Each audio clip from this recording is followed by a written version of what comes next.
శివమహాపురాణం విద్యేశ్వర సంహిత 17 చాప్టర్లో 22nd శ్లోకా నుంచి ప్రణవ జపం ఏదైతే కొన్ని కోట్ల సార్లు చేస్తూ ఉంటే అది మనకి శుద్ధత్వాన్ని ఇస్తుందన్నారు. 9 కోట్ల సార్లు చేస్తే మనం శుద్ధి చెందుతాము. అలాగే క్రమేణా పంచభూతాలు, అలాగే దాని తన్మాత్రలు ఒక్కొక్క దానికి మళ్ళీ 9 కింద చేసుకుంటూ వెళ్ళిపోతూ ఉంటే మనకి ఇలా ఆ పరమాత్మ యొక్క సాన్నిధ్యం అన్నది ఇవన్నీ జయిస్తావు, ఇవన్నీ దాటుతావు అని చెప్పారు.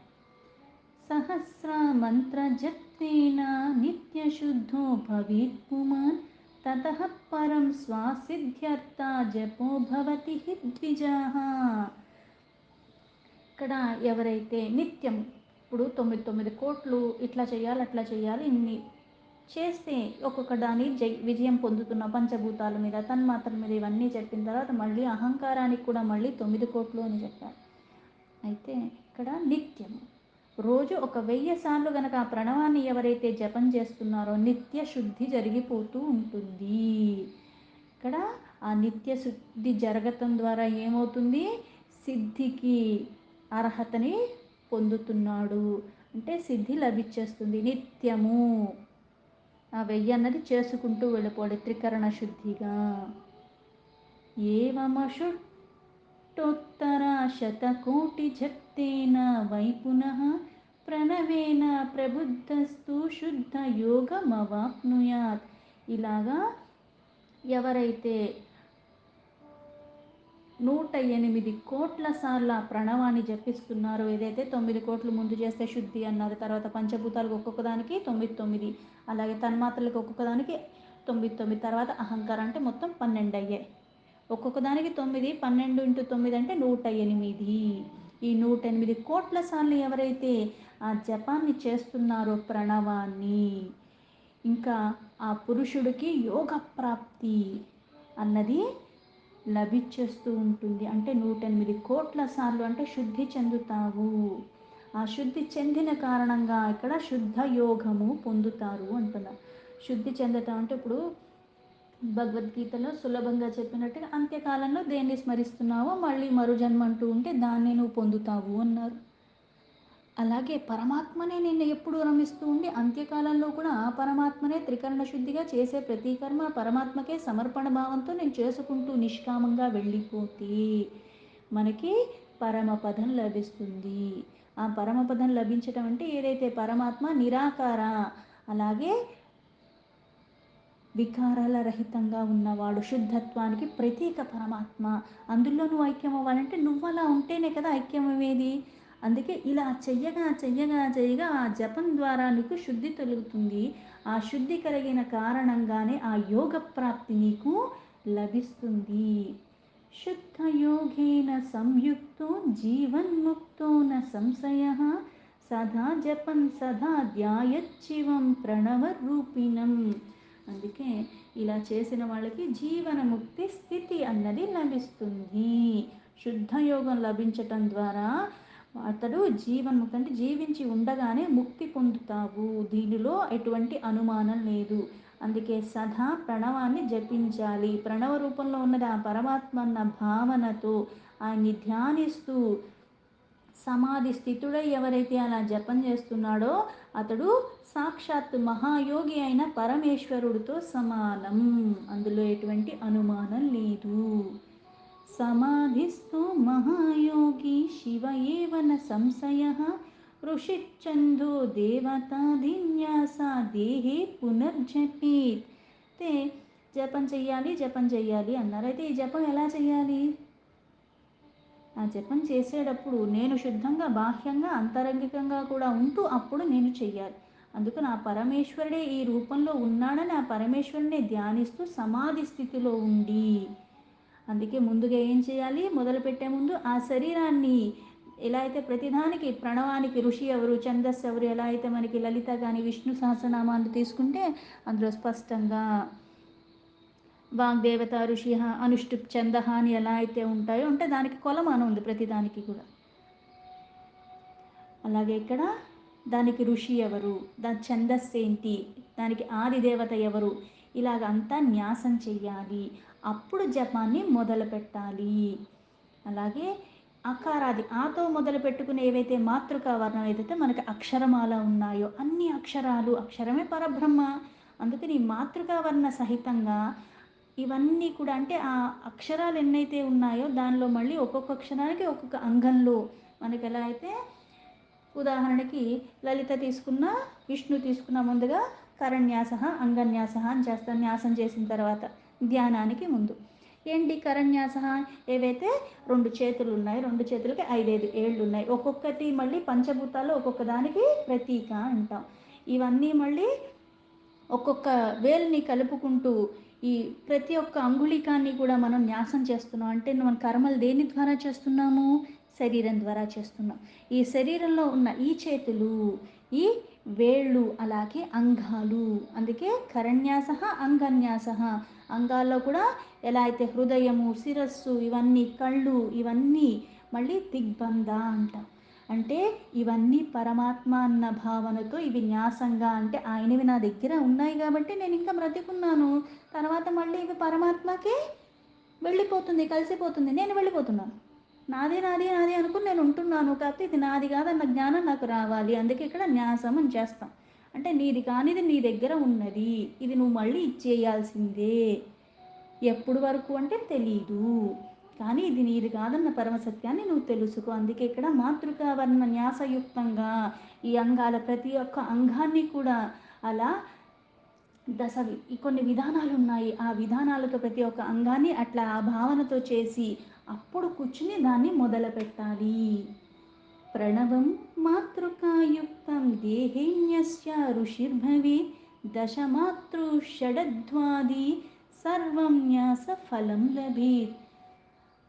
ఇలా ప్రణవాన్ని ఉచ్చరించే ముందు మాతృకాయుక్తంగా మళ్ళీ 10 రకాలుగా ఉన్నాయి ఆ మంత్రాలు, సంస్కారాలు ఏవైతే కొన్ని కొన్ని ఉన్నాయో ఇవన్నీ చేసుకోవాలి. అందుకే దశవిధి అంటారు. 10 రకాల సంస్కారాలు ఉన్నాయి ఈ మాతృకాన్యాసము. అలాగే మళ్ళీ షడ్ద్వాశోధన అంటారు, 6 రకాలుగా. అయితే జనన, దీపన, బోధన, తాడన, అభిషేచన, విమలీకరణ, జీవన, తర్పణ, గోపన, ఆప్యాయన అన్నవి ఈ 10. అంటే ప్రతిదానికి కూడా ఏం చేస్తారు అంటే మనకి త్రికోణం ఒకటి వేస్తారు. ఎలా అయితే మనకి శ్రీచక్రంలో చూసుకుంటే 9 ఆవరణాలు అంటారు. ఆ ప్రతి ఒక్క ఆవరణానికి మళ్ళీ దాని రీత్యా దేవతలు వీళ్ళందరూ అన్నీ ఉంటారు. అయితే ఇక్కడ ఒక పత్రాన్ని తీసుకుని దానికి మళ్ళీ పసుపు, కుంకుమ, చందనాదులు ఇవన్నీ పెట్టి దాని మీద త్రికోణాన్ని గీసి మళ్ళీ ఆ త్రికోణానికి ప్రతి కోణంలో మళ్ళీ కొన్ని కొన్నిగా గీసి మొత్తానికి కొన్ని కోణాలుగా అక్కడ ఏర్పడిన తర్వాత ఒక్కొక్క కోణం దగ్గర ఒక్కొక్క మంత్రాన్ని, ఒక్కొక్క దేవతని ఆ ఆవరణని ఉచ్చరిస్తూ ఆ అక్షరాలతో ఇలా చేస్తూ ఉంటారు. ఈ కొన్ని సంస్కారాలు మంత్రపూరితమైనవి, బీజాలతో కూడుకుని ఒక్కొక్క దానికి చేసేవి. ఇవన్నీ కూడా అలా చేసి అప్పుడు ఆ ప్రణవాన్ని ఉచ్చరించటము. ప్రవృత్తానాం చ మిశ్రాణం స్థూల ప్రణవామిష్యతి క్రియాత పూజపేర్యుక్త స్త్రీవిదాహ శివయోగినః. అంటే ఒక క్రియని చేసేటప్పుడు అంతలాగా మనకి ఎందుకు చెప్తారు, చిన్న చిన్న వ్రతాలు కానీ ఏమన్నా నోములు చేసుకునేటప్పుడు ముందు సంకల్పం చెప్పుకోండి అంట. ఇలా చేస్తానమ్మా, ఇప్పుడు అందరూ ఉపవాసం ఉండగలమా అంటే లేదు, లేకపోతే ఒక్క పూట తింటాను, లేకపోతే పలహారం తింటాను, పళ్ళు తింటాను, లేకపోతే పాలు తాగుతాను, ఇట్లా చెప్పుకొని మనం చేస్తూ ఉంటాం. అందరికీ ఒకే నియమం చెప్పలేదే. నీ శక్తి ఎలా ఉందో, నీకు ఏదైతే సులువు అవుతుందో, ఏదైతే నువ్వు వికారాలకి లోబడకుండా ఆనందంగా నువ్వు చెయ్యగలవు. ఇలా ఎవరైతే ఈ సంస్కారాలు ఏదైనా సరే న్యాసంగా చేసుకుని దాని ద్వారా లభించే ఫలము సంపూర్ణంగా ఉంటుంది. అంటే ప్రవృత్తి కానీ నివృత్తి కానీ దేనితో అయినా సరే, అంటే కోరికతో చేసినా నిష్కామం భావంతో చేసినా సరే ఆ ప్రణవాన్ని ఎవరైతే దాని ద్వారా వచ్చే ఫలితాన్ని ఆశించి చేస్తున్నా సరే మళ్ళీ చేయటానికి మళ్ళీ విధానాలు ఉన్నాయి. ఆ విధానాలు ఏంటి? క్రియ, తప, జప, యోగముల చేత. శివయోగులు 3 విధాలుగా ఉన్నారు.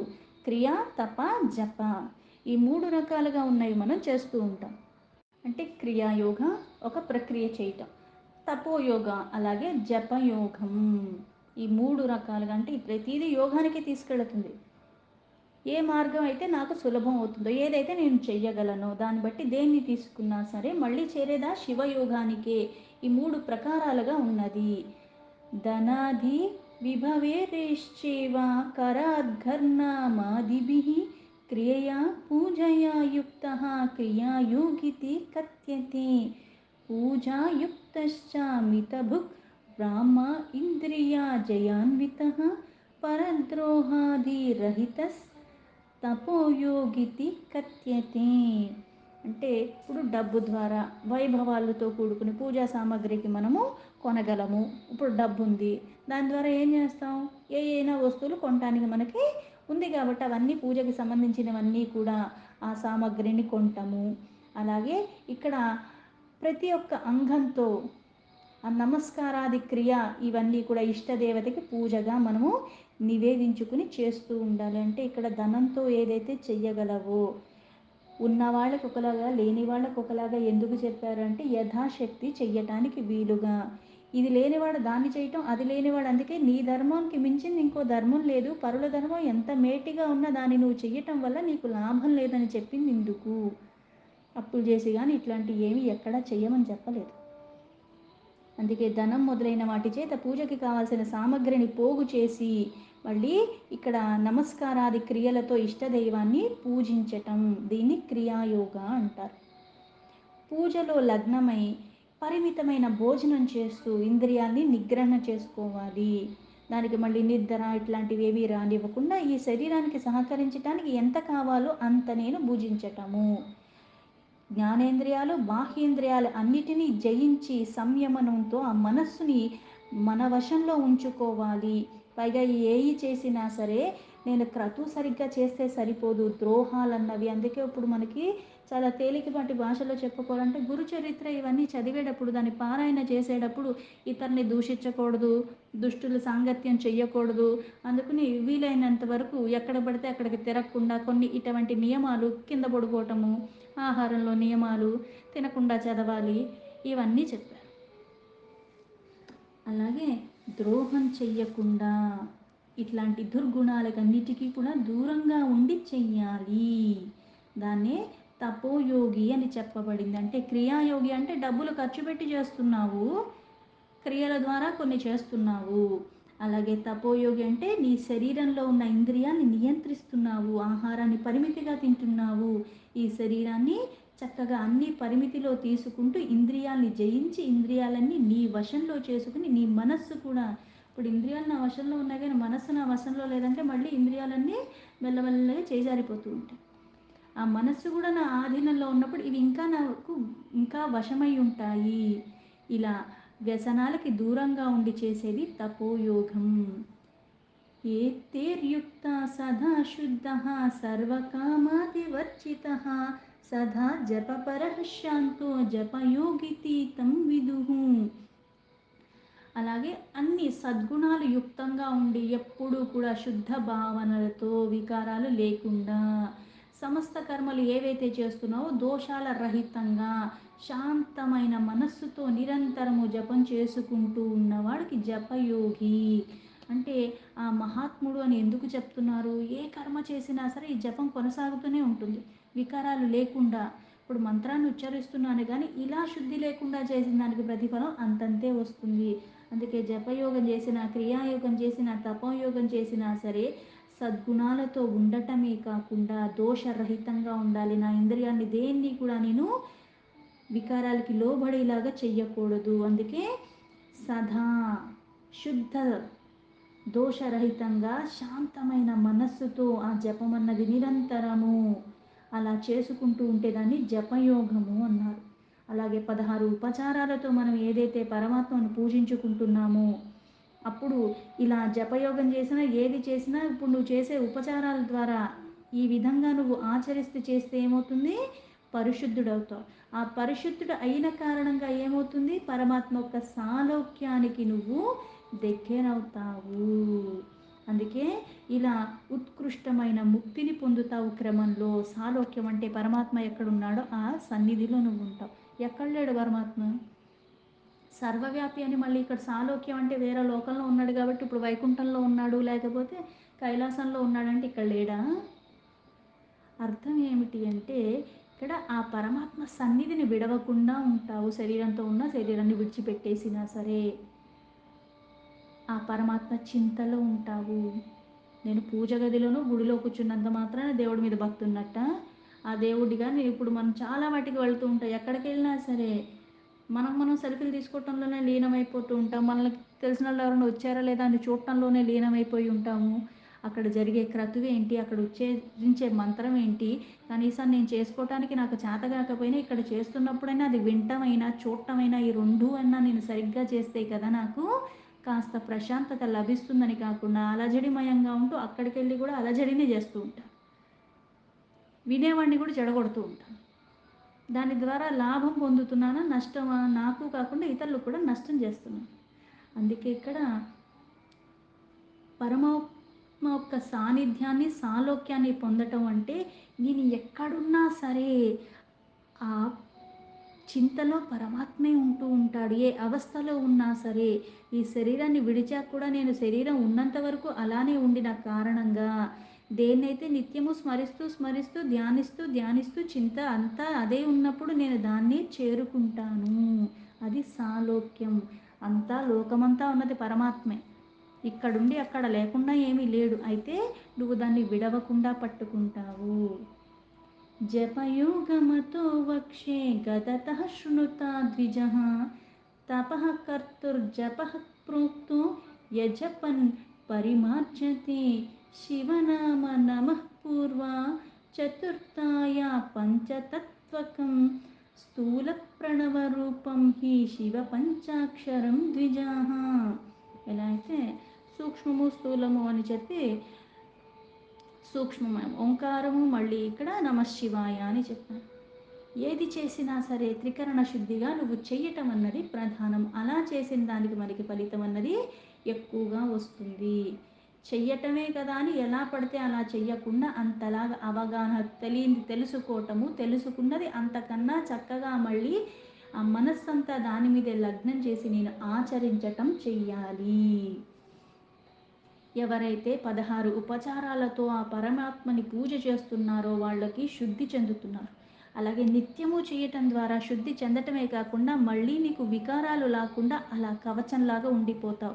మనకి విచక్షణ వస్తుంది. ఇది మాట్లాడచ్చా వద్దా, ఇక్కడికి వెళ్ళొచ్చా వద్దా, ఒక్క నిమిషం ఆలోచించుకుంటాను. ఆలోచించకుండా ఎలా పడితే అలాగా చంచలత్వంతో నేను చెయ్యను. ఎక్కడికి తీసుకెళ్లాలో ఈ శరీరాన్ని ఎక్కడికే తీసుకెళ్తాను. ఈ శరీరం ద్వారా నేను ఏది చేస్తే ఉద్ధరింపబడతానో ఆ పనులే చేస్తాను.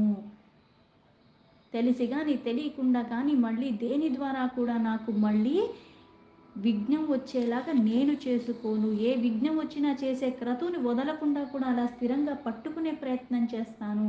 అందుకే జపయోగ ఒక వర్ణన కూడా ఇక్కడ చేస్తాను. ఎవరైతే ధ్యానం ఇక్కడ పెట్టి వినండి అన్నారు. ఎందుకు జపం చేసేటప్పుడు ఏం కావాలి, నేను ఎన్నిసార్లు మాల తిప్పానన్నది కాదు, ఆ మాల తిప్పే ప్రతి దాంట్లో కూడా మంత్రాన్ని జపిస్తూ రమిస్తూ ఉండాలి. ఇంత నాకు సమయాన్ని ఇచ్చాడు పరమాత్మ, మనస్సంతా పరమాత్మ మీద ఏకమైపోవాలి.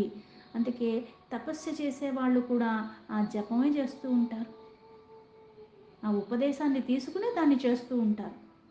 దాన్ని మళ్ళీ జపం అంటే నిరంతరం చేస్తూనే చేస్తూనే చేస్తూనే ఉంటారు. అలా చెయ్యగా చెయ్యగా నిష్పాప అయిపోతూ అంటే పాపాలు తొలగిపోతున్నాయి. ఆ శివనామ అందుకే నమః శివాయ అంటే ఒక్కొక్క దానికి ఒక్కొక్క మహత్యంతో కూడుకుని ఎలా అయితే ఉన్నాయో ఆ జపయోగంలో కూడా సావధానంగా మనం ఎప్పుడైతే తపస్సు ఈ జపాలు చేస్తూ చేస్తూ ఉంటామో అది ఒకరి నుంచి ఉపదేశం తీసుకుని చేస్తూ ఉంటాం. మనకి మనంగా చేస్తే దానికి కొన్ని ఎక్కువ సమయం పట్టచ్చు, లేకపోతే ఏదో ఒక అనుగ్రహం ద్వారా పరమాత్మ ఏదో రూపంలో మనకి అందించేలాగా కూడా చేస్తాడు, అది వేరే సంగతి. అయితే జపం చేస్తూ చేస్తూ ఉంటే దానికి ఇక్కడ శుద్ధత్వం వచ్చేస్తూ ఉంటుంది. శుద్ధత్వం వచ్చేసిన కారణంగా మళ్ళీ వికారాలు ఇవి రాకుండా ఉంటావు. అందుకే ముందు నమః, అందుకే అన్నిటికీ ఏమో ఒకలాగా ఉంటుంది. ఇక్కడ వచ్చేసరికి నమః శివాయ అని ముందు నమః అని వస్తుంది ఆ పదం, తర్వాత శివ అంటే ఇక్కడ దాని తర్వాత శివ అన్న శబ్దం వస్తుంది. పంచతత్వాత్మకమైన నమశివాయ ఆ మంత్రం అవుతుంది. అందుకే పంచాక్షరి, పంచ అక్షరాలతో కూడుకుని ఉన్నది నమ శివాయ. దీన్నే శివ పంచాక్షర మంత్రం అని కూడా మనము అంటాం. అదే స్థూల ప్రణవము. పంచాక్షర జపినీవ సర్వసిద్ధిర్లభిన్నరః ప్రణవేనాది సంయుక్తం సదా పంచాక్షరం జపేత్. ఈ పంచాక్షరి మంత్రాన్ని ఎవరైతే సదా అంటే ఇక్కడ స్థూలము సూక్ష్మం అని చెప్పిన తర్వాత ఇది స్థూల ప్రణవము. ఈ పంచాక్షరి జపం ద్వారా సంపూర్ణ సిద్ధి ప్రాప్తిస్తుంది. ఎప్పుడు అంత త్రికరణ శుద్ధిగా నువ్వు చేస్తే.